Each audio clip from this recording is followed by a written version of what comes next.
Welcome again to the late night hours. Welcome back to the After Hours podcast, live again from the late night end. Hope everyone is doing great on this Friday. Welcome in. Shout out to everyone on Facebook, YouTube. Shout out to everyone on our YouTube. Don't forget to like and subscribe there if you're watching from there.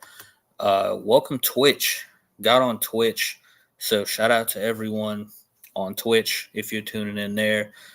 Hope to build a community there as well. Shout out to, of course, my main folks on X. You guys are the reason I do this for the most part. So shout out to you guys. Shout out to Instagram.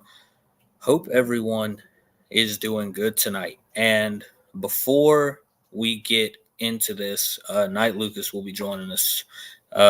Evan will probably be joining us later on a bit in the pod. But before I get started and go any further, I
going going into today. I mean, even though James Earl Jones has passed on, I'm still grateful that we have a lot of our legends still here today. We have, Hayden Christensen and Ewan McGregor is still here, guys that I grew up on.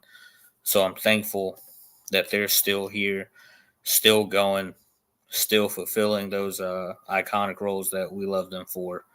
So, you know, just got to be grateful for the time that you have with celebrating these legends and not taking them for granted. So it's an incredible thing.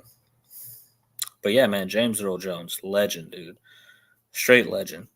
I think that as a kid, it was quite a shock to me when I found out, who the real voice behind the thing was, and him as an actor, man, incredible, and his work can never be replicated. That voice they can try and they can get close, and I think Hayden, shout out to Hayden Christensen, I think he does an incredible job of bridging that gap because Darth Vader, is he's a trifold character when it comes to how they betray him. You have to have the voice, and then they have to have someone for the physique, and then they have to have someone as the face. And having all those guys, including James Earl Jones, be the voice is what made up for that iconic character. And now Hayden, fulfills that role now, not only as Anakin Skywalker, but also as Darth Vader in these newer stories. So we still have Hayden Christensen and Ewan McGregor. So glad to celebrate those guys. Joining the show is Knight Dan. You guys know Buddy Dan. Haven't seen him in quite a bit, so I'm super hyped to have him back on. Super hyped to have him on the show. Let's see if he's in. What is up, Knight Lucas? You there, bud? Yeah, I'm here. How you How, doing, Jay? how you doing, man? How you doing? What it do? I'm okay. Good to hear from you again, man. Oh yeah, man. Oh yeah. It's been a busy schedule. All chaos. You know what I'm saying? I Family. love me some chaos. Yeah. You know how it is. Family, Mm-hmm. work. Crazy. All the craziness, bro. But I got back on here, and I realized that the fan base was still like between all this beef that's going on with Star Wars Theory. Shout out Star Wars Theory, bro. Keep Star rocking. Wars Theory, Team Uh, Star Wars Theory.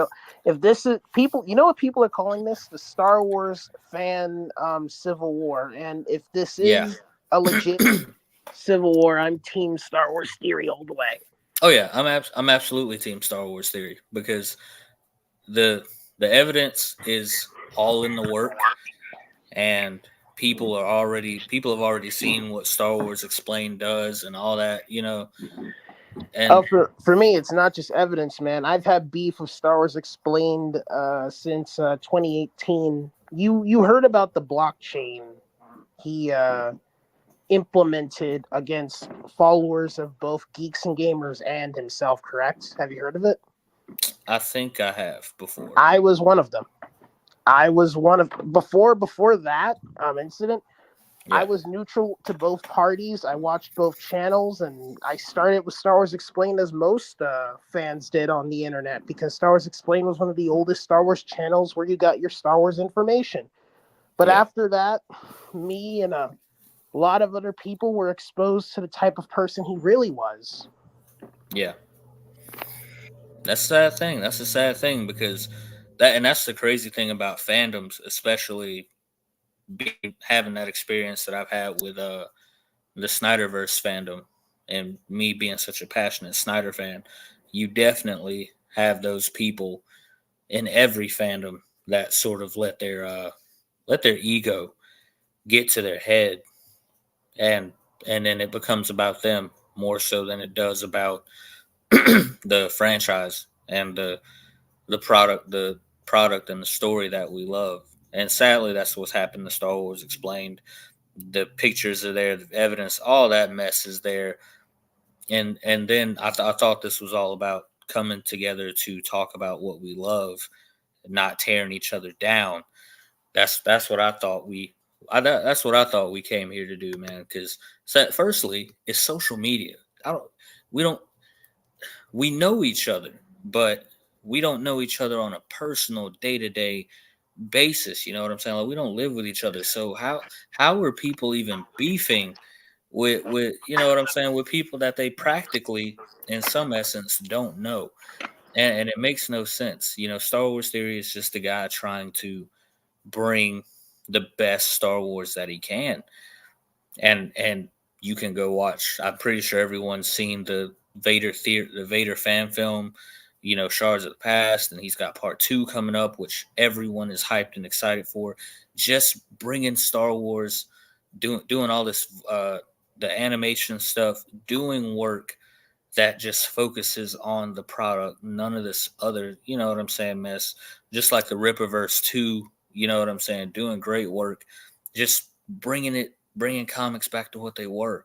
But for some reason, a lot of people don't like that. And they got their own agenda because Access Media and Hollywood and all those places, you know what I'm saying, they back these clowns who are really just sick in the head, who think that they know better. But I see nothing's changed. And yet again, I mean, you can look at Rings of Power too. I haven't even watched Rings of Power season 2, but I trust the Tolkienites enough to like know, like I understand. Like I'm not even gonna.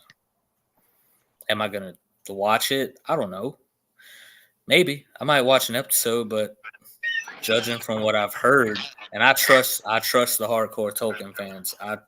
I said this earlier. I haven't even got deep enough on my reading journey of all these iconic franchises to even comment on that. I feel like yet because I haven't finished Dune. I'm still working through Dune, but soon I plan on getting to Lord of the Rings. Hopefully, start it this year.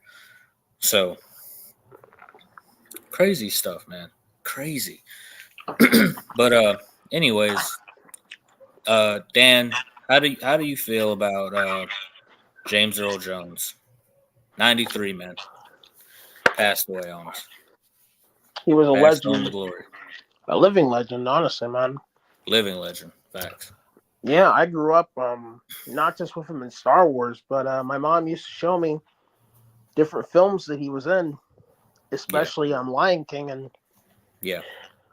I'm kind of sad. I had a Hmm. I had a feeling of this coming to pass when they hired him for Vader voice work, and you could tell he was tired of doing the Vader voice. Like, he didn't say it, but you could tell in the vocal performance that the voice got weary. Like in Rogue One, it was when Rogue One Yeah. was out and I saw it in the theater, I could tell James Earl Jones's Vader performance is not as I'd say potent as it used to be. And I had a Really? feeling, yeah, the scene was beautiful and he did a good job, but I could tell it was getting on him. It was obvious he was older. I never You know? noticed that. I never noticed that inflection. I might have to go back and look for that. Yeah, I told some friends and Yeah. they agreed too. Hmm. But it's up to your interpretation, man. Maybe to you it's no different than before, but Yeah. his voice, his Vader voice sounded slower. Hmm. I mean, like, and from there I was like, look, I get the feeling that since he's clearly an older man, the more he's called in for this, the more it's going to tire him out. And Yeah.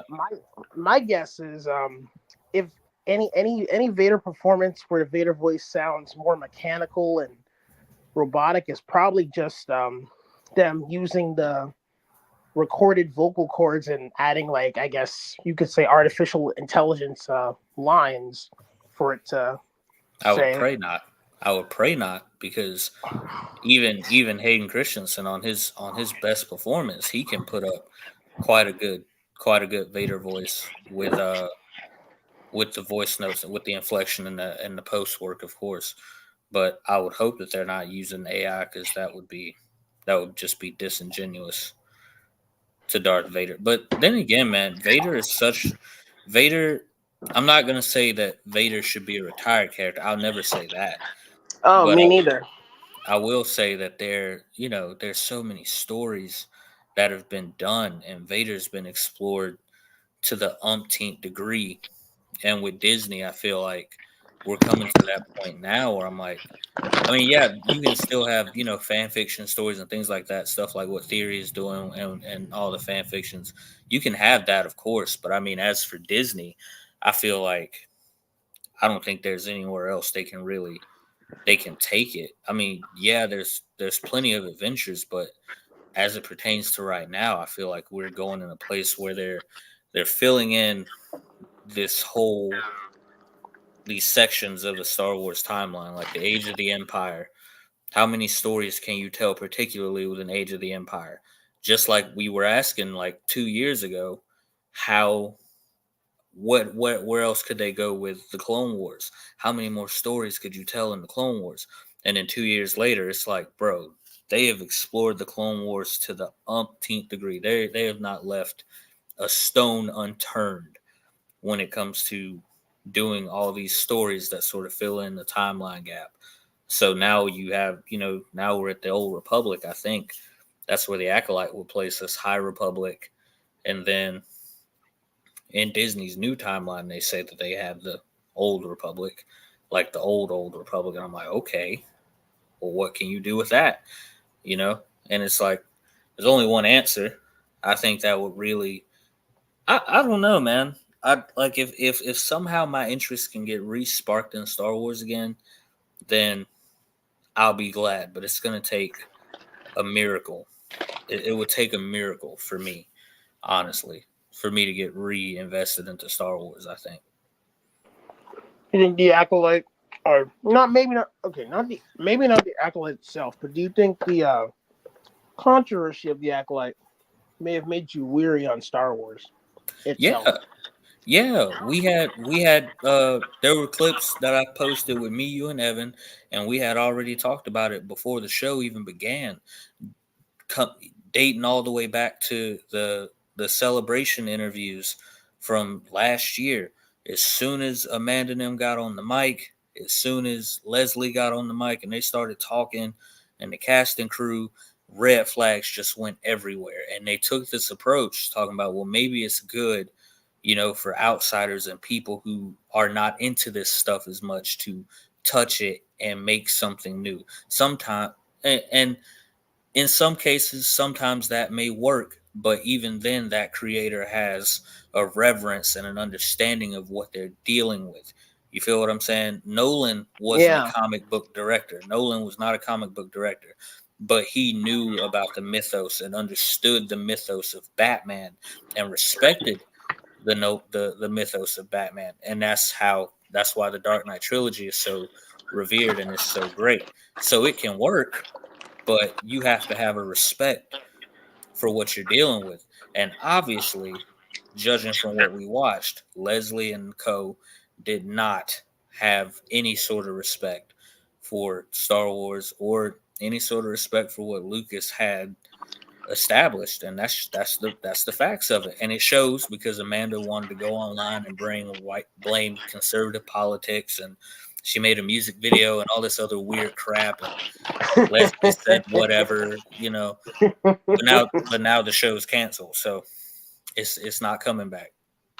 I mean, you could argue, well, both Amanda and George Lucas are from LA, so they have similar progressive views. But I would say there was an interview.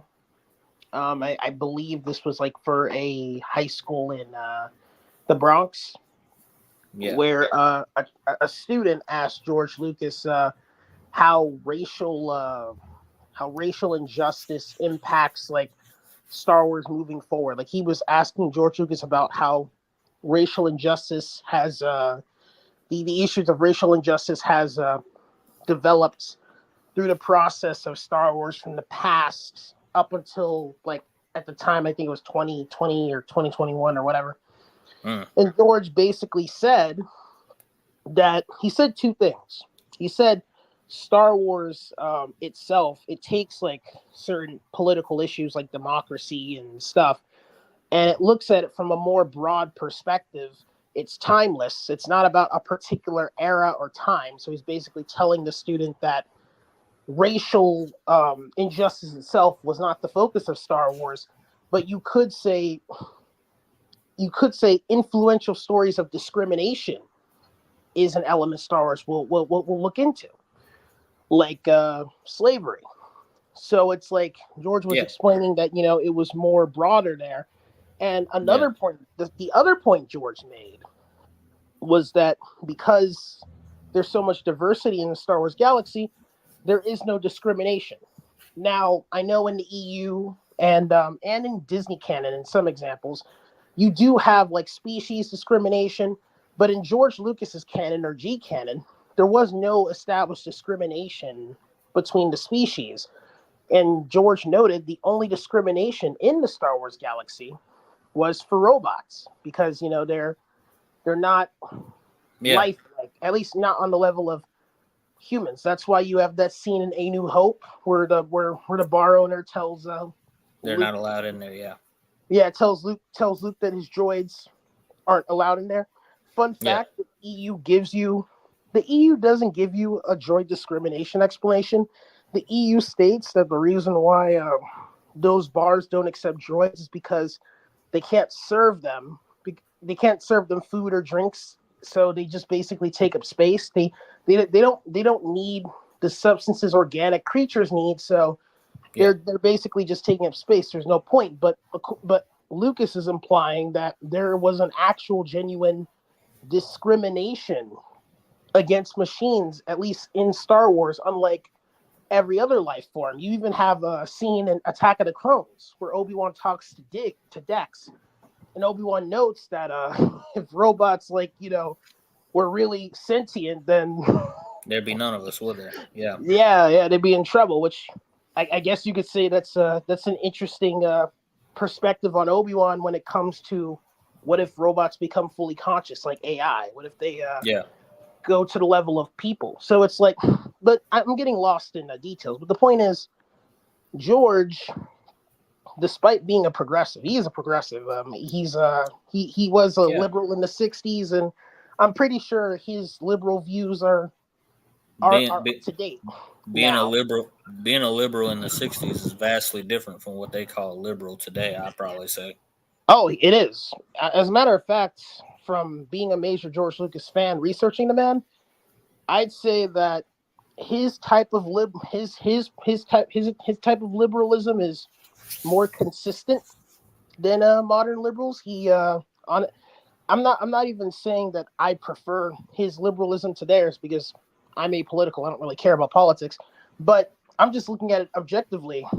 He's more consistent with his progressive views than a lot of modern liberals. He doesn't just say he cares about like all these injustices. He actually Yeah. does his part to fix them. Yeah. But yeah, it's like he's not going around attacking the conservative side of his fan base for disagreeing with him politically. There were Yeah. some politicians, historical politicians that are conservative that he based on the Trade Federation, and I think he called Anakin George Bush once. And it's like, so Yeah. he has compared legit Republican politicians to bad guys or morally questionable characters. But at Yeah. the end of the day, at the end of the day, he doesn't attack the fan base of Star Wars itself based on For their having political views. Yeah. Yeah. And that's what I had a hard time getting some fans to a lot of fans to understand, because like there was a TikTok video I posted, but and plus we all know that social media breeds narcissism, and a lot of these, social justice warriors are just really narcissistic, and it's not really about anybody else, it's about them. And so everyone wants their little bit of, victimization inside of Star Wars, so to speak.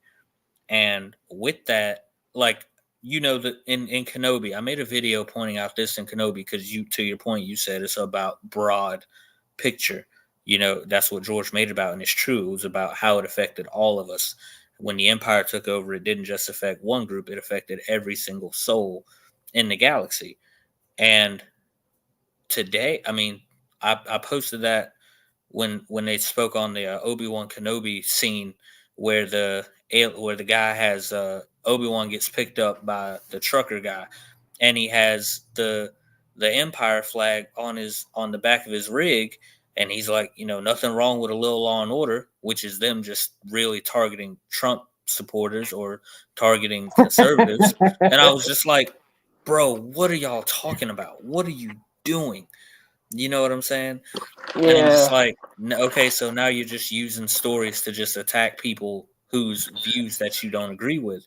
And that's never what Star Wars was all about. Star Wars was all about the broader message. When Palpatine took over the galaxy, I want Order to 66. I want to support your point, Jay. Sorry, Eric. Why did I call? Oh, Jay Films. Yeah, Jay Jay, House. Eric, whichever one. I It's want fine. Eric. I want to support your argument about the deleted scene in A New Hope when Luke talks to Biggs, and Yeah. Biggs tells Luke that the Empire is starting to nationalize commerce. Now, if you understand like politics and economics, nationalizing commerce is when the economy goes from private to national, meaning that the government basically takes over the economy, and you can't make money on your own. You can't Yeah. make money on your own with your own private business. You now have to answer to the government and get wages from the government. And if you know your history politically and economically, that's basically socialism, national socialism. Now you'll Yeah. say, okay, that's national socialism. How does that make sense for the empire? Well, if you know, the empire was heavily influenced by the Nazis, which were national socialists. So Yeah. the empire, of course, basically you can't have your own private businesses under the empire. Instead, if you have any work, You have to work for the Empire. This, of course, is something that you'll get references of in Star Wars, but they're more subtle. But the thing is, this deleted scene, which goes into some legit political conflict, was cut out of the film. You know, George's reasoning was that he wanted the film to focus on C-3PO and R2-D2 and not start with Luke. So that's why it's a deleted scene. But in my personal opinion, part of me thinks that George didn't want to go so hard with the political conflict, so he didn't show a scene which would paint the Empire as National Socialists directly. Yeah, they weren't. The world wouldn't have been ready for it at the time. Just like George, I don't know what the reasoning for that was, but when he took out the deleted scene where Vader and Palpatine are mentioned as Sith, you know what I'm saying? That's in retrospect, I'm like, maybe they should have mentioned that. But also at the same time, I'm glad they didn't, because I don't think that, especially now after all that we know about Sith and, you know, their politics, their belief and all that, that's not something I think people would have been ready for back then. You know what I'm saying? As it pertains to right now. But from what I understand, Eric, socialism is a very popular or it's very popular currently, once again, when in terms of some people not just in this country but across the world think that socialism is better than capitalism. If when it comes to this whole to entitle people, maybe. Yeah, exactly. So the point I'm saying is that when it comes to this whole, you're a you don't really when it comes to this whole, you don't really want subtle politics or no politics in Star Wars. You just don't want politics in Star Wars you don't like, and you know they'll try to attack, like, I guess, conservative fans for this. You could basically point out that the Empire basically had socialist economic policies, and it's like that. Of course, I've done this before, and there are certain fans of specific, like, I guess, progressive political perspectives that will attack this and say it's false, or attack this and say that it's not true. But if you actually do the research about nationalizing commerce and where those types of policies come from, historically they come from socialist idealists and socialist politicians historically. So it's like, the point I'm getting at here is that it doesn't really matter what the politics of fans are, or I think the politics of characters in Star Wars. That shouldn't be used to attack anyone in the fandom, because at the end of the day, as someone who's researched and studied George Lucas, George has portrayed that Star Wars tries to show the nuances and everything. It's like you could use the scene in Kenobi with the obviously the Imperial fan as an influence of Trump supporters, but it's like added the given context that the Empire are National Socialists and they're very anti-capitalist, very anti-privatization. Or you could add context. It completely harms that attack or that point of view or whatever. It just makes no sense. You're basically, makes no sense. Yeah. I mean, it's like you're basically saying that conservatives believe in socialism. It's like, and it's not true. It's false. It's kind of funny. Or you could add in the two scenes from Attack of the Clones and Revenge of the Sith, respectfully. Scene 1 with Padme and Anakin in the field, you know, and Anakin just thinks everything in the galaxy is black and white, and it's either you're conservative or whatever, or you're this or that, or, you know, and he's like, I think we should gather everyone up and everyone should have a talk and decide what's in the best interest of the people, and then do it. And Padme's like, that's what we do. The problem is that everyone doesn't always agree. And then he's like, well, they should be made to. Yeah. And it's like, what? Hold on. And then in the second scene, when he's being pressured by the Jedi Council, and then he has Palpatine pressing on him to be his political representative for the Senate, you know, Padme is asking him, hey, maybe we should stop the fighting and then let the peace talks resume. And he's like, I don't like the sound of that. You sound like a separatist. And I'm like, how are you attacking your own wife now for, like, You know what I'm Politics. saying? For politics. And I'm like, It's the interesting thing. The Trade Federation, I use them as an example for basically George, using conservative politicians to represent them, and they basically are on the separatist side, correct? Well, you remember that episode in the Clone Wars? Literally, and the title is not subtle at all. It's literally titled "There are heroes on both sides." On both sides. And it pointed out that there are good separatists. So it's like if the Trade Federation, which are conservative politicians, according to George, and corporations, are basically running and funding the separatists, they're in charge of that, outside of Dooku and everything. Yeah. I'm pretty in the Republic, maybe representing, I guess, Democrats or liberals, maybe. Yeah. Maybe that implies that people, whether they're conservative or Democrat, can be good regardless of their politics. Lucas pointed out that what led to the Empire and what led to the fall of the Republic was the politicians, regardless of what sides they're on, constantly being in division, constantly disagreeing with each other, constantly hating each other.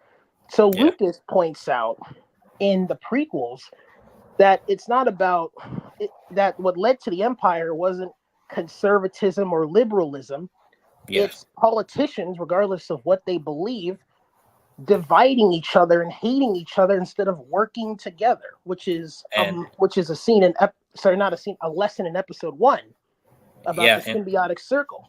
And people did not today still don't understand that it is about the bigger picture, that it is something that is coming for us all, and the Empire, that's what that representation of the Empire is in Revenge of the Sith.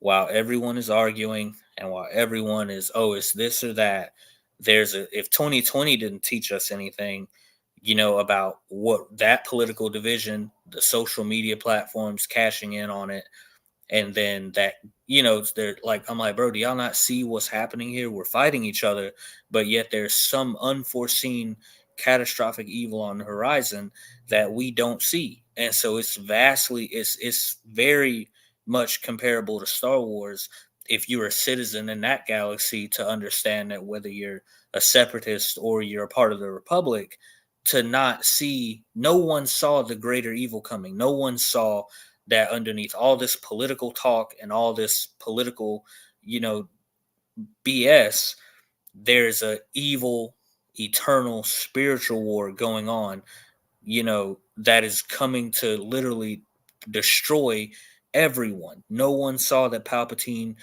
at surface level politics, they saw, Palpatine is a politician. He, you know what I'm saying? He's here to try to make the galaxy better and do all that.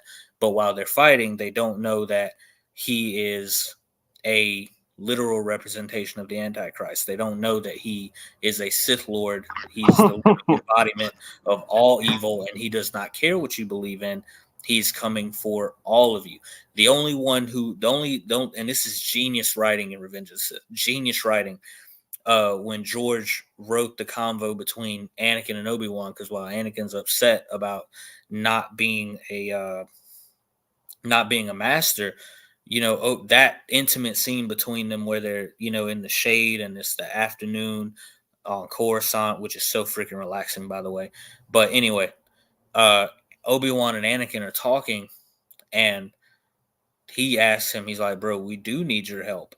And he's like, use your feelings, Anakin. Something is out of place. The delivery of that line, like, use your feelings, Anakin. Something is out of place. He stayed way past his term, way past after the term limit has expired, which he promised in episode 2 he would give back once the crisis abated. But the Clone Wars dragged on for 3 long years. So Obi-Wan's like, this ain't feeling right. Something is off. And Obi-Wan was really one of the only people that felt it. And it's capitalized when Obi-Wan talks to Padme. And he says, that right there is the whole culmination of our whole conversation right here, Dan, thus far. When Obi-Wan tells Padme, we were deceived by a lie. We all were. That right there. And I'm like, God, it's too spot on. But, people hated the prequels back then. I'm like, bro, George is a freaking genius. He wrote, like, bro, it makes perfect sense, and it's more relatable today than it ever has been. But the only issue is that people won't realize it until it's already too late. Not to Eric, be. when I first met you, or I think it was around the time I first met you, and we had the conversation about these exact things before. I told you one of the issues I have with modern Star Wars analysis is people get so lost in the political, the surface level stuff, The that they surface level. mainly don't focus on the spiritual much, the spiritual battle, the moral battle, the The deeper good, the context. good, the good versus the evil. Yeah, Yeah, and it shows you that Lucas once said that there's good and evil in everyone, but you could choose. It's like you could choose which one you want to embrace. If you choose to embrace evil, it will destroy you. If you yeah, choose to embrace good, you'll grow. And people focus too, or some fans. I can't say all. Some fans focus too much on whatever they think their political biases of Star Wars to understand Star Wars, when at the yeah, end of the day, the spiritual, the philosophical, the mythological, and the psychological, in my opinion, has adds much more complexity to Star Wars that Lucas established than the political. The political is the yeah, surface level, and if you notice in all these wars throughout episodes 1 through 6, what really saves the day, what really ceases these wars, are the spiritual battles, the battles between the Jedi and the Sith. The dogfights usually don't have an impact on anything until those no, conclude. no. And I think it's this thing where if you don't understand that good and evil aspect of Star Wars, the greater spiritual battle of it, you can miss it. And I feel like that's what happened with the sequels because they went back to try and replicate A New Hope. Okay, we all know that the Death Star battle is a very quote unquote biblical moment in Star Wars. It's marked literally Battle of Yavin, BBY, or before and after on the timeline. So we know that it's a very important, it's a highlighted battle. But that while that's an iconic moment, people forget that this is only the second half of a story. We don't know how we got here. How did this, weapon of destruction get here? How did the Empire take over? Why are the rebels in this position? That's the genius of George. He said, this is only the first half. And then once we get to 1, 2, 3, now you understand. Now you understand what the issue is and how we got here.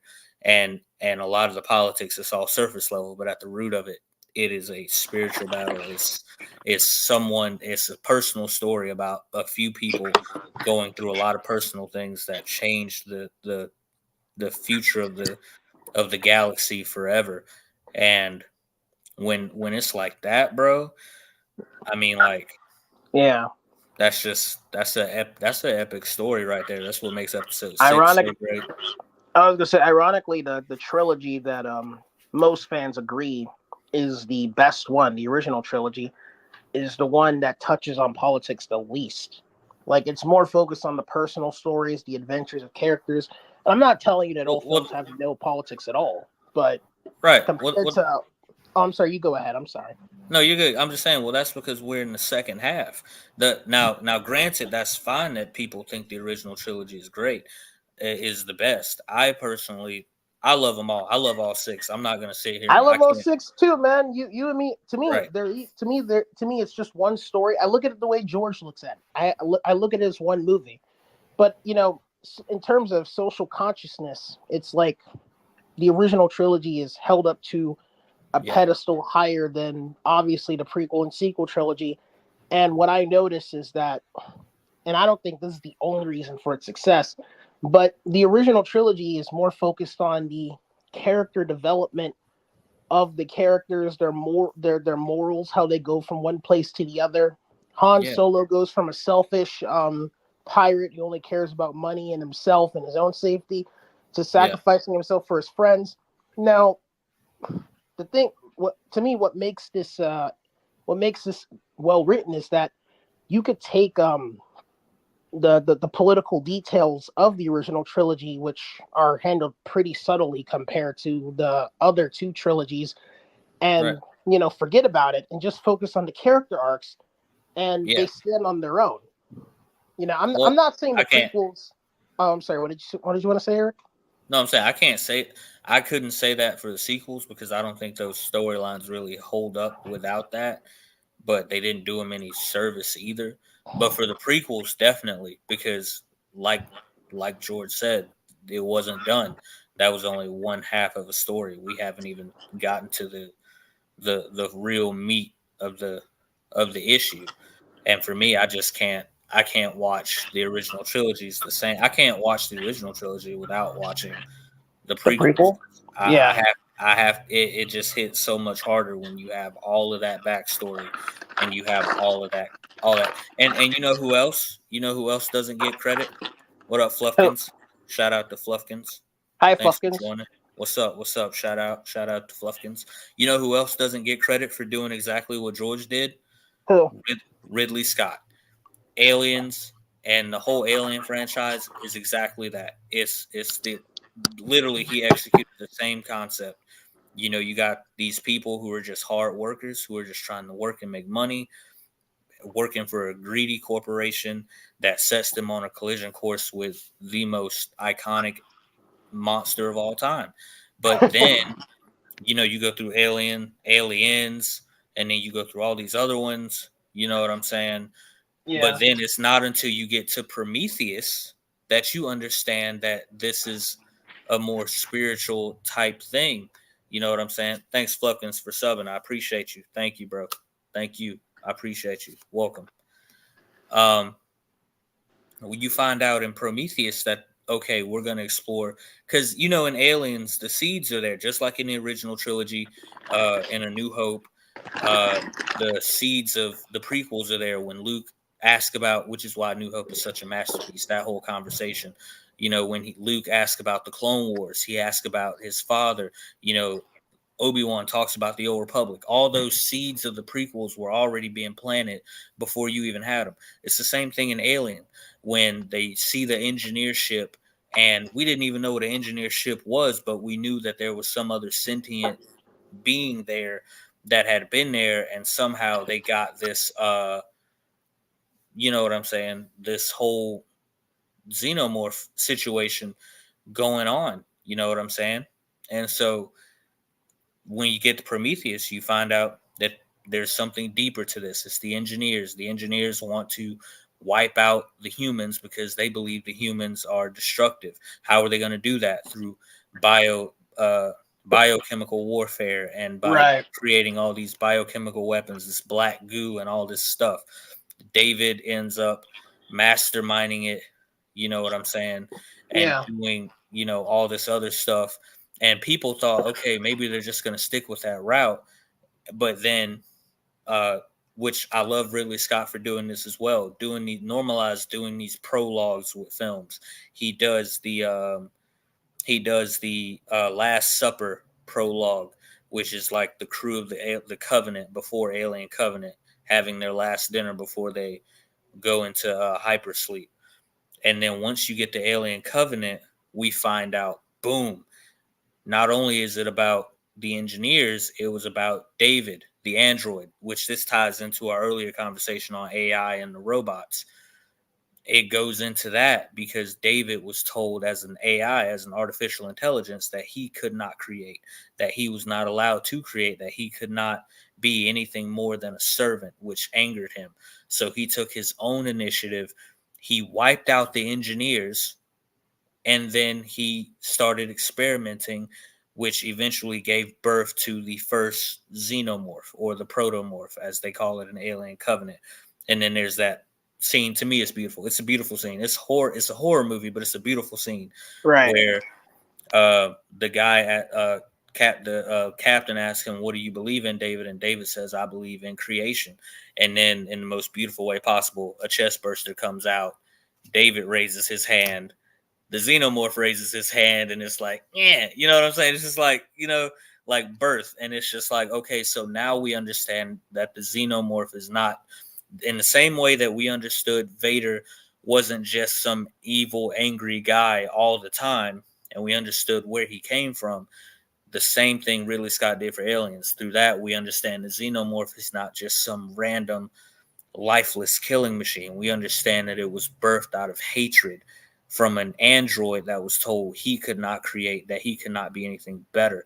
And that's what I love about stuff. I freaking love it. And it's beautiful. Sorry, I rambled, but it's just beautiful. Yeah, Fluffkins, I will subscribe to you. I will definitely subscribe to you. Yes. Fluffkins looks familiar. I'm wondering, was that a subscriber in the past, or am I'm I? not, I'm not sure. He just subscribed to me, so now I'm gonna subscribe to him. Okay. I'm gonna find the Fluffkins, and I will be subscribing. And also, everyone on this stream, go subscribe to the Fluffkins, please. Mm. Building communities out here. Let's do it. That's the spirit. That's how you do it, man. Yeah. That's how you do it. We need more of that in the Star Wars community instead of all this BS going on right now. Yeah. All this garbage. You know what I'm saying? No, I know what you mean.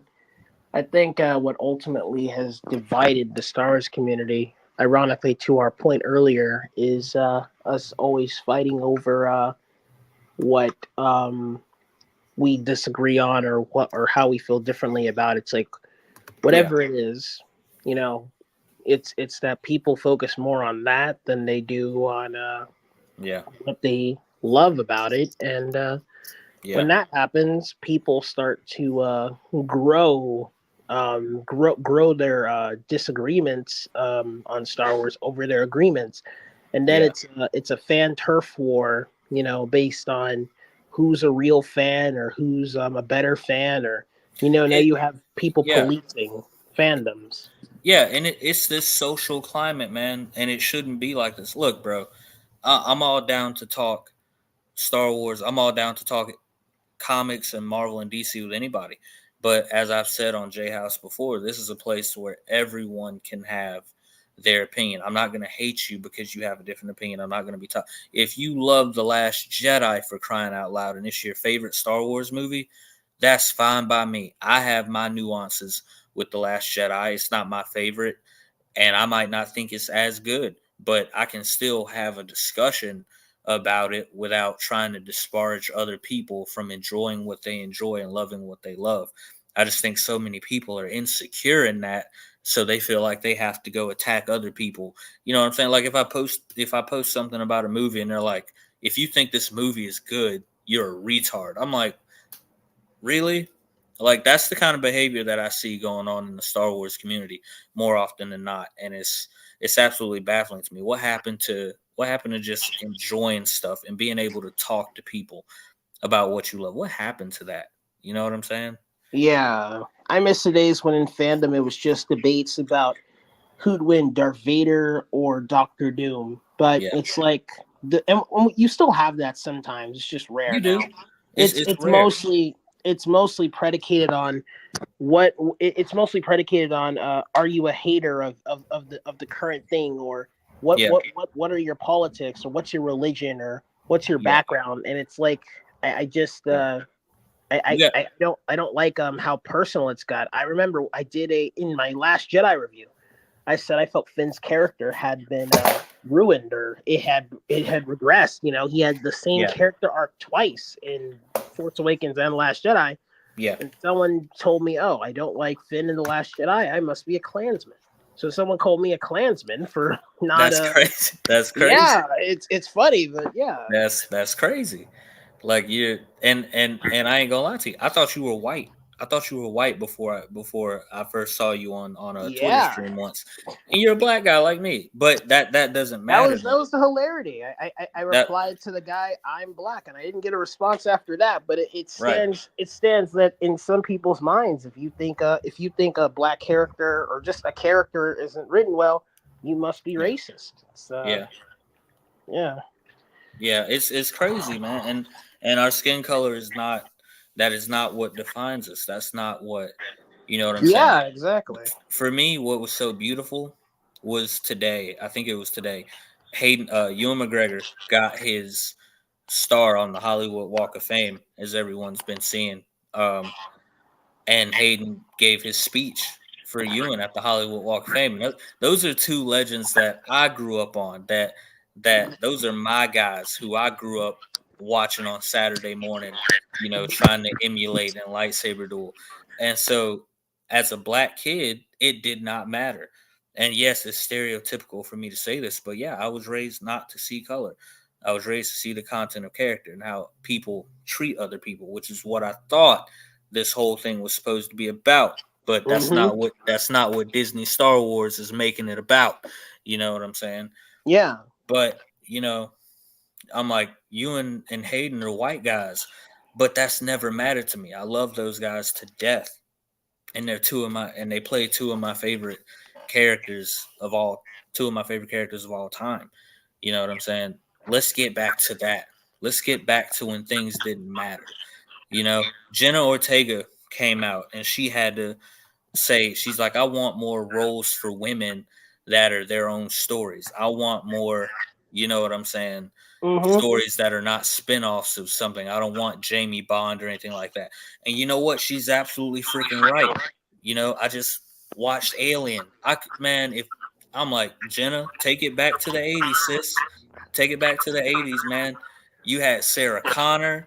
You had Ellen Ripley. You had, man, balling characters. You know what I'm saying? Two of the biggest franchises back in those days were headlined by women. But it didn't matter that they were women, is what I'm saying. That wasn't the focus. It was just about the story being good.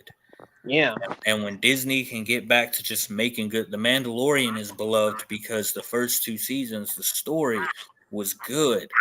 You know what I'm saying? It's just good. But once you get to preaching at people and putting your own political, doing whatever you want or doing the acolyte, so to speak, it's just like, that's why people are tuning out, and maybe COVID wasn't the problem.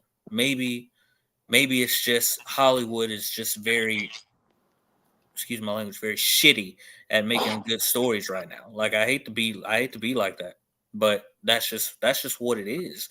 Just very garbage at making good stories. That's why people aren't making the effort. People will make an effort to go out and see a good movie. People will do that. We've seen it with the Marvel Cinematic Universe for the past 16 years. People will drag their butts to any theater to go see a good freaking movie that's worth it. You know what I'm saying? Cinema is not dead. Cinema can always come back alive, but that's up to Hollywood to start being honest. But that would mean Hollywood would need an immense culture shift. You know what I'm saying? From the ground up, and they're not going to do that because they're a bunch of perverts. So. Ouch. Just being real, man. All the real ones are getting ousted. It's being ousted, man. So sorry to get. I'm getting off my soapbox now. I'm getting off because I'm not perfect either, but I'm getting off my soapbox now. No, you're not. No, you know what? No, it's warranted. No, you don't even have to get off your soapbox. If Hollywood can lecture us 24/7 about what they think is important, you can lecture your audience about what you think is important. It's like and up to Jenna Ortega's point, I get, people, fans, some people, not just fans, some people just want more original characters regardless of their backgrounds. And the sad thing is that whether Hollywood gives you original characters of different backgrounds or whether Hollywood, continues the gender swaps and the race swaps of characters, regardless of which they pick, they could make it work with quality writing. They could make it work with good storytelling. They could make it work if they take a character, the concept of a character, give them a proper arc, and grow that character in various ways. Yeah. They could do it, but, instead of focusing on telling a good story, they want to focus on representation and they want to focus on all these things that you can still do, ironically, if you put entertainment and proper story structure first, and as a result, they're ruining their opportunities.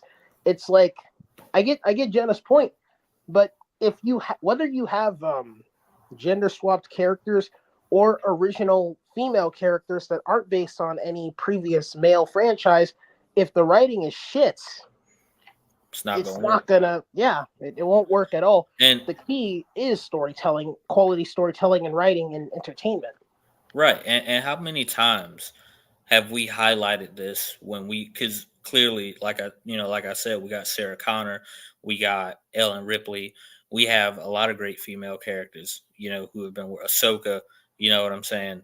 Yeah, So what's the excuse, which hurts my soul because I love Daisy Ridley. Daisy Ridley is a phenomenal actress and she's a cool she's person. pretty good. She's a pretty cool person, man. Yeah, she's nice. When when I say the potential for Ray was wasted, that's just one thing I don't think I'll ever Dude, her stop harping on. potential. I think she's the most wasted character in terms of potential compared to all the compared characters to in the sequel compared trilogy. to all. I mean, Yeah, how simple would it have been, man? And I know that I'm getting off into a woulda, shoulda, coulda, but I'm like, oh man, if Ray, after okay, given that we keep TFA the same, boy, if Ray would have went into Last Jedi, which she did, she went to ask for help. She went to ask for training and for help. And if Luke would have trained her up, and she would have, you know what I'm saying, underwent some serious training and developed, which went in line with her character, bro, I'm telling you. And then, man, she could have went and had a whole nother trilogy by herself and with Finn, and everybody else. But that would mean you have to give respect to the OGs first. You got to let Luke have his shine for a few movies, and then once he passes the torch, then Ray could take over, and then you'd be hyped. Then we'd be hyped for another Star Wars trilogy. You're giving Ray a New Republic or a New Jedi Order trilogy.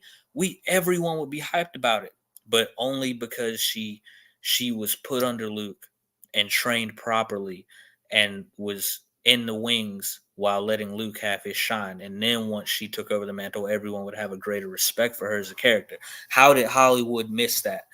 I'm not saying it's easy to make a movie because it's not, and it's easier said than done. But that was an easy decision right there. That was just pretty easy. You know what I'm saying? very But classic Next Generation stuff. classic, easy stuff, man. How passing of the torch stories are so like Ghostbusters. Ghostbusters has done it pretty well. Oh, You they know, did it great. they did it great. I love it. They're still giving the OG characters shine while letting the new characters come along. And man, The irony is, in the passing the torch thing, you didn't even, and I would have preferred this, but they didn't do it. It still works. You didn't even have the OG characters train the next generation. The next generation figured how to work the tech and everything on their own, but right, they still respected the OG cast and they still gave them their relevance and they didn't degrade them or yeah, ruin their characters or made a right, joke out of their characters. And the thing is, I won't go into details, because I don't want to get lost on a tangent. Thing is, with what they did with the original OG team, the explanation of how Ghostbusters 2 and the video game leads into Ghostbusters Afterlife, even if you don't like it, it's consistent with the characters. yeah, Everything you expect the characters to do in that given scenario, they would have done. yeah, yeah. It's not contradictory.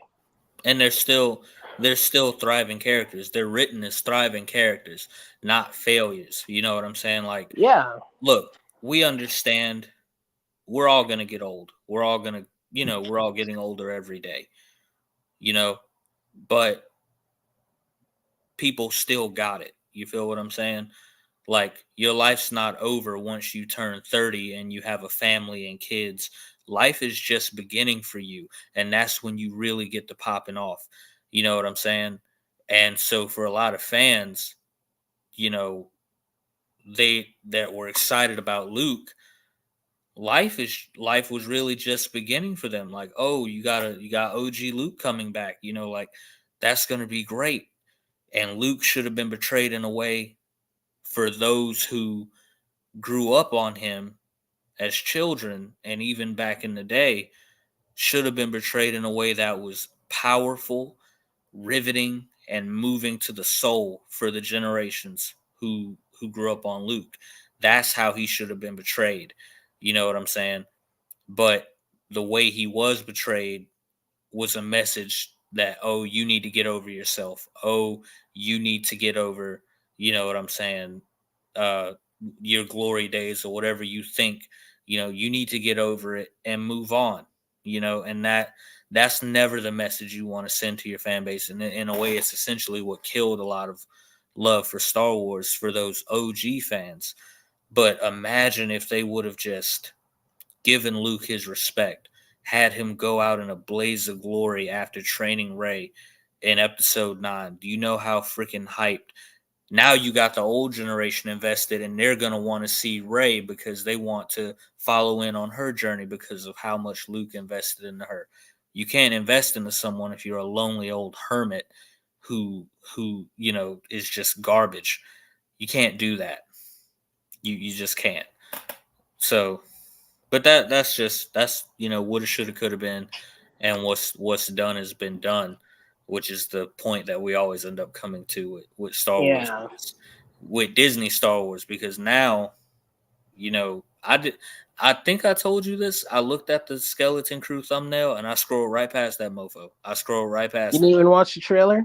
I didn't even watch the trailer. I just scrolled right past it. I had no interest in it. Eric, this may surprise you. You want to continue and then I'll tell you? Don't tell me that it's good. Don't tell me that it looks good. Don't. Dang. Oh, you can read minds now. Bro. You can read minds now. Don't tell me that it's good. Dude, okay. Look, I won't tell you that it looks good, even though that's what I was thinking. But it's kind of new and fresh in the sense that it's like they took E.T., Goonies, Stranger Things, and put it in a Star Wars context, and that hasn't been, at least maybe you could argue an EU novel has done something similar, but it's like that hasn't really been done before in terms of movies and shows. I won't go into specific details, but it is a group of kids exploring the galaxy and seeing the dangers and the adventure, and it's like this is very 80s. This is honestly this works. And that's fine. That's absolutely perfect. But in terms of interest, it would have been better had you not released a show before it that was absolute garbage. That went against everything Star Wars. Now, let me preface with you whether Skeleton Crew does well or doesn't do well. Do I think this will fix Star Wars? No, I don't think. Disney has done so much damage to the point that I think, if there's any chance of Star Wars being quote unquote saved, it would probably take a good decade or 20 years or 30 years, and then there'd have to be like some type of reboot. Yeah. And I'm not talking about rebooting 1 through 6. I'm just talking about doing a whole new continuation, which I think canon. Yeah, I think that would satisfy a lot of, because look, and the argument that people make is, oh well, Star Wars is doing so well commercially, is selling, and I'm like, just because you're making a lot of money, so to speak, which they're not right now, doesn't equate to something being good or quality. Yeah, the sequels made billions, but each film made less billions than the last. Here's the thing: Disney is, objectively looking at it without bias, Disney is making millions and somewhat billions, but they would be making more millions and billions if they made better decisions. Also, their stock is declining. They would be making trillions of dollars. Trillions, yes, exactly. That's how valuable Star Wars is. Yeah, and I'm like, man, y'all just squandered the opportunity of a lifetime. So now you leave your fan base, a portion of your fan base, in a way that's like, well, dang, like, where do I go from here? Where do I go from there? They've taken everything I held and beloved and held dear. You know what I'm saying? And you do touch grass in a way. You do have to go, at some point you just have to, like, that's why my talking and conversation on Twitter has not been as active as it once was, because I don't, like, at some point you just have to go touch grass and be like, man, you know what? They did what they did. Mm-hmm. And there's no going back. They did what they did. And there's, like, after the Acolyte, that's where I was. I'm like, let me go touch some grass, man, because these fools have really done it. Like, they've really done it, bro. Yeah, man. let me go spend some time with my family and see my babies and stuff. And I was like, man, I'm not putting up with this crap right now. I don't got time to be lectured about the power Yeah, of what they say, the one, power of many. one of many, and the funny thing, the lore accurate Night Sisters, the G canon lore, not the EU lore accurate, the G canon lore accurate Night Sisters that you see in Disney canon and G canon, Yeah, um, as portrayed by the Clone Wars and Rebels and stuff. yeah, When I saw that in Ahsoka, I was like, okay, this is really accurate to the Night Sisters in Star Wars lore. At least certain yeah, certain versions of lore. But I was like, yeah, seeing it in live action makes me a bit nervous because I'm like, can they get it right? Does it work in live action? And I yeah, tell you, Eric, after the Acolyte, after seeing a very perverted version, ironically, perverted version of Star Wars witches. yeah. Those live action accurate Night Sisters Dave Filoni did are looking really good right now. They're Do you know looking why? really Do, good. do, do you know why? I'll tell you why, and I'm gonna keep it real. I'm gonna keep it a buck with you. Here's why: because of the intention. Because of the intention. When Dave Yeah. Filoni used the Night Sisters in the Clone Wars, as sort of this, and now they've become a anchor point throughout the timeline for a Jedi Fallen Order because Yeah. Marin is there and she mentions those events too, which was an awesome, sort of moment too. But um, it's the intention, and the intention of the Night Sisters was to show where Darth Maul came from, to sort of give a peek at that culture and how they operated. They healed him up, you know what I'm saying, so he could go and get his revenge on Obi-Wan and Yep. all this other stuff. So they served a very solid purpose. They didn't have any sort of extra, and they were warriors. We see that they were warriors. They stood toe to toe with Grievous, got slaughtered, but they stood toe to toe with Grievous and the Separatists and they were formidable, warriors. Um, Mm-hmm. so that's their purpose, and that's why nobody ever complains about the Night Sisters. But then you get to whoever this coven is in the Acolyte, whatever they are, and then we're like, okay, who are they? What's the intention here? What is going on? And you get nothing. Ideology. You get That's what you get. ideology. You And get big. here's the thing. People I've spoken to fans that watch the Acolyte, whether they like it or they don't like it. And here's what I mean by what the Acolyte establishes in terms of lore gets Yeah. contradicted. The show contradicts itself. They establish that the thread, which is what they call the Force, is Yes. what creates these twins. But then you have this very out there lesbian based scene where one of the witches says that basically I formed them and the other one says I carried them. And watching this scene, I'm like, I listened, I was listening to it, I was like, I carried them? What do you the Force created these twins? You didn't create them. You didn't create them biologically. The Bro, Force created them. Like which is what I'm saying. I'm like, they knew, and Leslie knew that when she put that in there, it was gonna stir up you knew you was gonna piss off the fan base, and they did it anyway. And I'm like, okay, so that was your first mistake. yeah.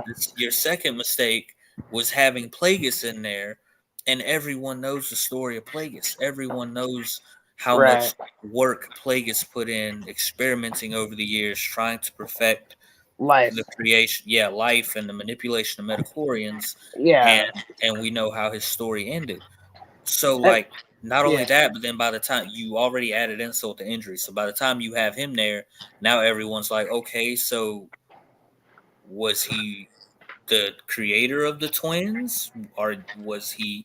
But no, they had already put their foot in their mouths. They're like, I created them and I carried them.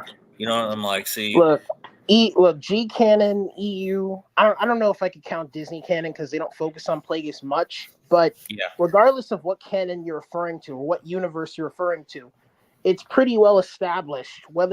It's pretty well established that Plagueis yeah, and Palpatine ultimately failed. They yeah, failed with their experiments. yeah, It's like they ultimately failed. And you have these witches, these random witches before the events of like the Phantom Menace that yeah, could just create life from the thread. And it's like it's not just as it questionable, but back to my point with the I carried them scene. It's like yeah, whether you want to argue the concept of I guess lesbian ideology or just lesbians is controversial in Star Wars or not. What do you want to argue that's controversial? It's clear from that scene, Leslie, you were more focused on the lesbian influence of your story than the lore you established in your show. It's like if we're going with the idea that the Force created these twins, then the Force is what actually created these twins.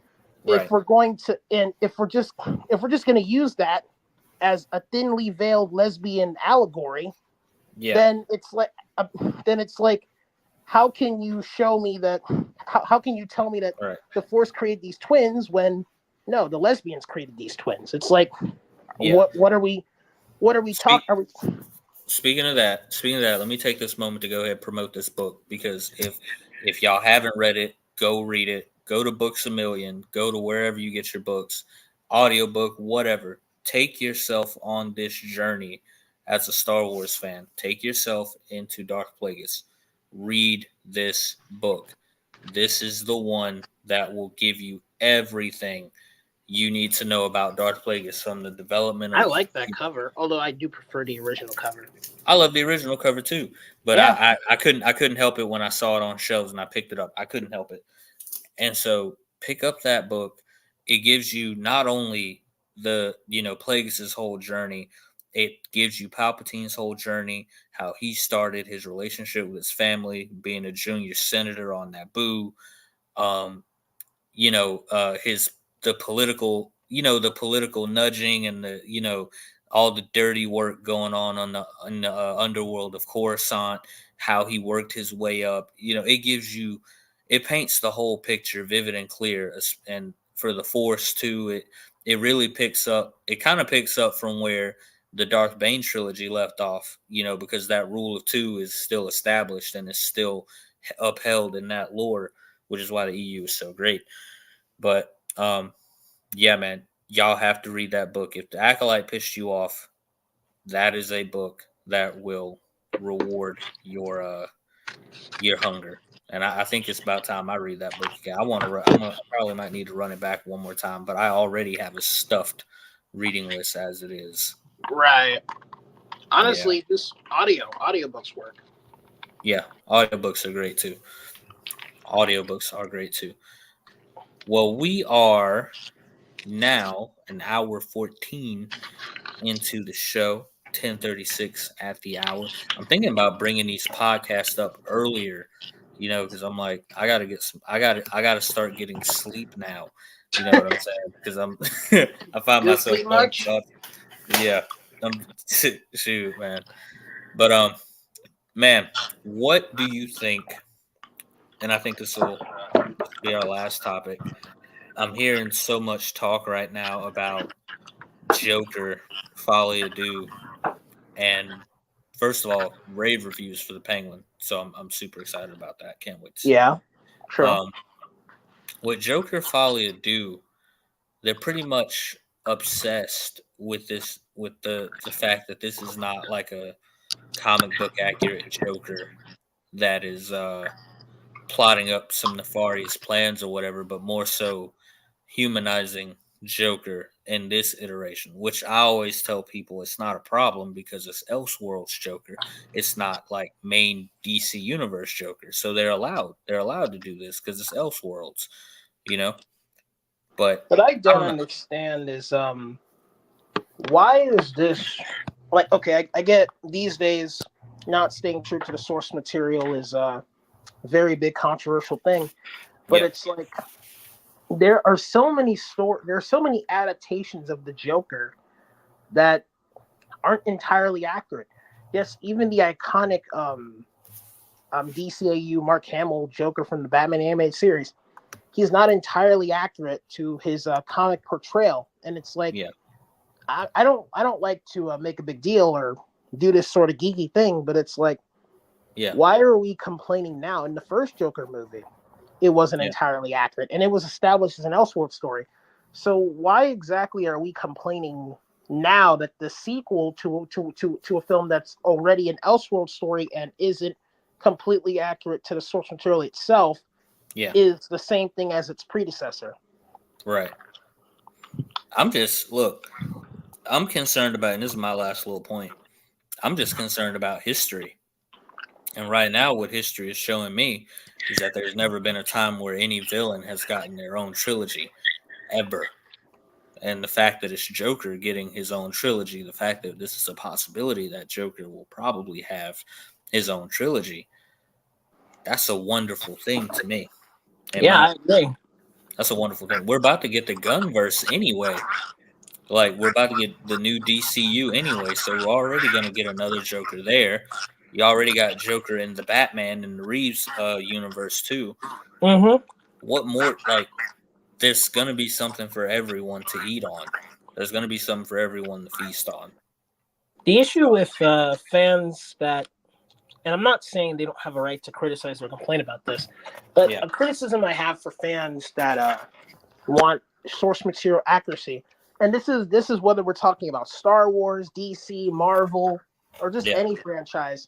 Yeah, they say they want accuracy, but I'm like, which accuracy do you like? What kind? What's the type of accuracy you want? And what I mean that is that there are so many canons and versions of these characters that existed in lore that it's like when you say you want like complete accuracy, what are you talking about? It's like if I turn to the it's like if I turn to the golden age, if I go to the golden age of comics when it comes to Batman, Joker didn't, like in the early issues, Joker didn't care about Batman all that much. He wasn't obsessed with Batman. He wasn't even portrayed that crazy in his first introduction with Batman.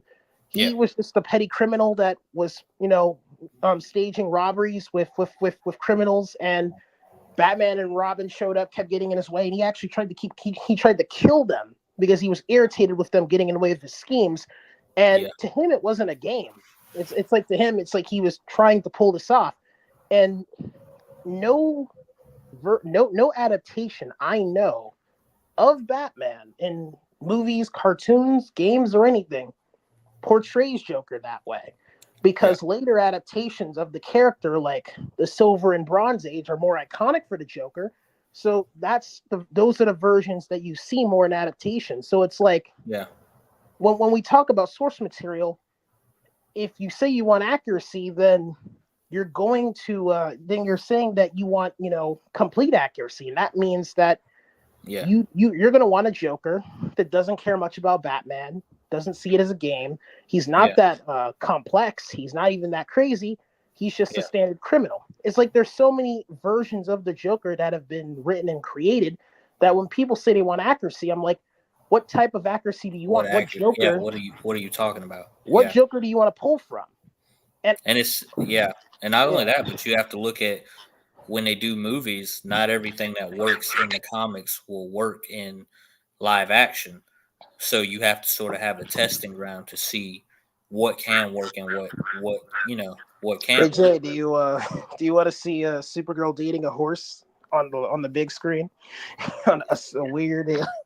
Please. Do you want to see Superman doing some witch voodoo rituals on Jimmy Olsen? No, thank you. No, thank you. No, not at all.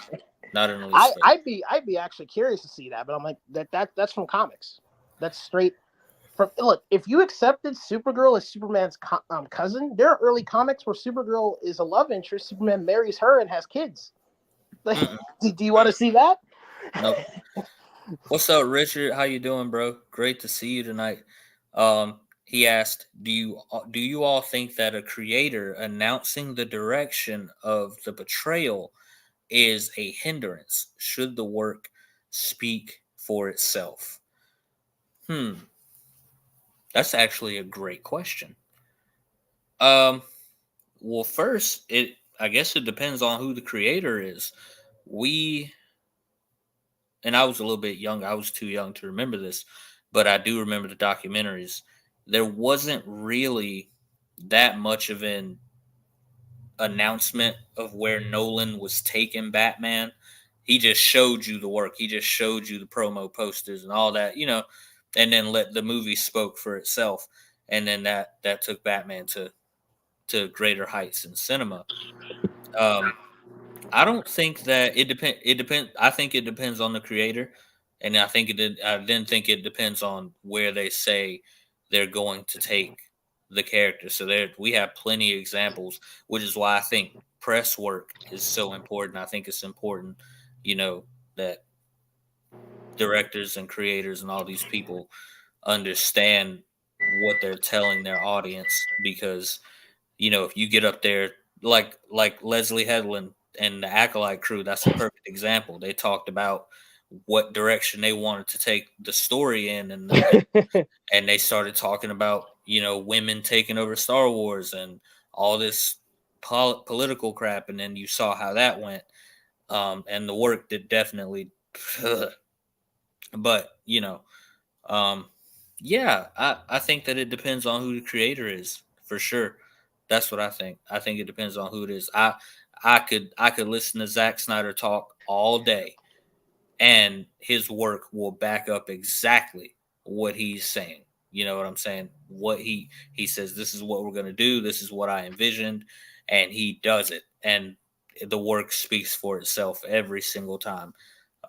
Nolan doesn't really he does it, but only after like he'll drop Tenant. You know what I'm saying? And Tenant is like that's such a I mind bender think of a movie. I think Richard is referring to before, not after. Eric, yeah, just letting you know. I think Yeah, that's what yeah, he. that's what I'm saying. But I'm Yeah, saying that's how Nolan is. He'll wait till after. He won't do much talking before then. It's he's always smart. after. To be honest with you, Richard, I honestly believe that these days modern directors say way too much, and I'm not talking about trailers showing like the whole movie. That's a complaint. I'm just talking about them going on Twitter, just like in interviews, just telling you ideas they have for the movie. It's like, yeah, I don't think that some fans would be okay with changes if they didn't hear about them before the films came out.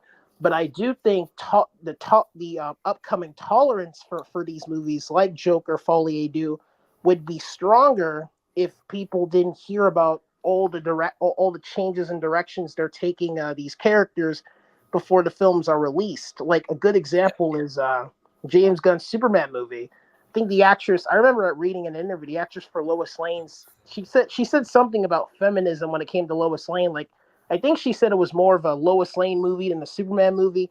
And I was like, all right, I got very suspicious Very of the worried. film from that. But it's like, I'm not hearing this from James Gunn. I'm not hearing this from like any particular writer.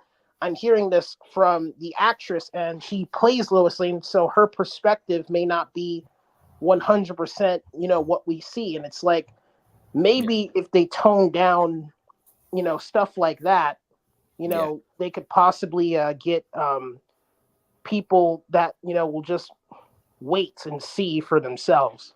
yeah. Just which is what I'm fine with too. I love seeing all the set photos and all that, but people are just not giving James Gunn the room to breathe. They're not giving Gunn the room to work. Like, just let the man work, dude. Look, it's at ground zero for DC right now. Let them rebuild, and we'll see what happens when Superman hits theaters. Which, I mean, really, if it depends on how you look at it, we really don't have that long. A 2 year wait for a movie, okay, that's one thing. But I think Superman drops what, July 2024?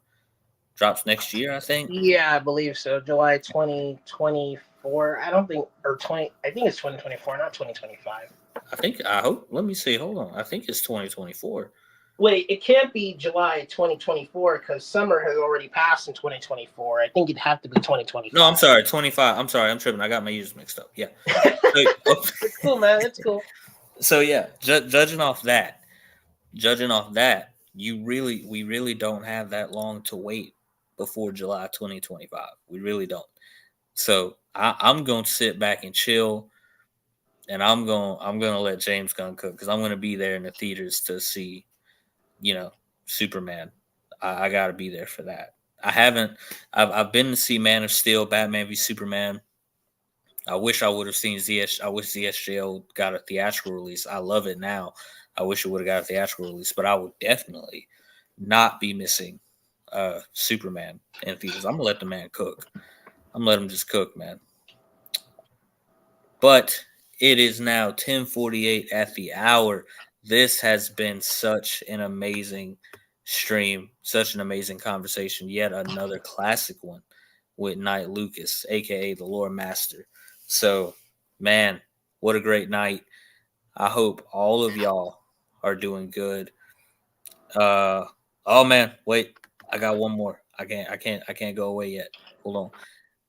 Reeves asked, I asked because I feel continually not allowing room for nuance and dictation of direction doesn't allow you to make your internal gears turn on their own. Agreed. You got to let yourself.